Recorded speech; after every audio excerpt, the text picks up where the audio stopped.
Hello everyone, welcome back to a new blog. তো কালকে আমি একটু গেছিলাম দোকানে প্রথম দুপুরবেলা, আর এত গরম হয়ে লাভ নাই। কোন দিকে কীরকম গরম দেয় সবাই একটু কমেন্ট করিয়া যাইও যে তোমাদের দিকে কীরকম গরম। মানে যা আছে তাই যে পুরো থাকার ক্ষমতা নেই করে। তারপরে আমরা বিকালে একটু ঘুরতে বেরিয়েছিলাম, আমি আর আমার ফ্রেন্ড গেছিলাম একসাথে, আর তারা দুইজন গেছিলো একসাথে, যেহেতু আমরা দুইটা মইন। তারা গেম পার্কের মধ্যেই পাইছি, যেহেতু আমরা গেছি চিলড্রেন পার্কে, ওই পার্কেই পাইছি। আর আমার ভিডিওগুলো যে ছাড়তাম আমরা তো হাসি ওঠার কারণে আমরা চিলড্রেন পার্কে গেছি, খুব হাসি ওঠে। আর দেখো চিলড্রেন পার্কের মতো পুরো ফুলাবানের মতো বাচ্চাদের মতো আমরা বাচ্চা হয়ে গেছি, আর কেন দোলনাতে বই দিছি, খুব হাসি উঠতেছে। আর তারা তো মানে মন মতো হয়তো কই আলাপ নেই, আমার ফ্রেন্ড আর আমার বোনের মেয়েটা।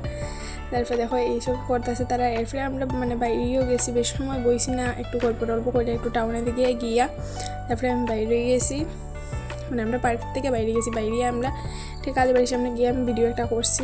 তারপরে এরপরে আমরা বাড়ির উদ্দেশ্যে রোয়ানো দিয়ে লাইছি। এরপরে আমি গেছি আমার মামার বাড়িতে কালকে রাত্রেই, কারণ আমার মামা তারা আজকে সকালের 11টার ট্রেনে তারা দেওঘর যাইতো। তো এতটুকুই সবাই, আজকে লেগে সবাইকে টাটা।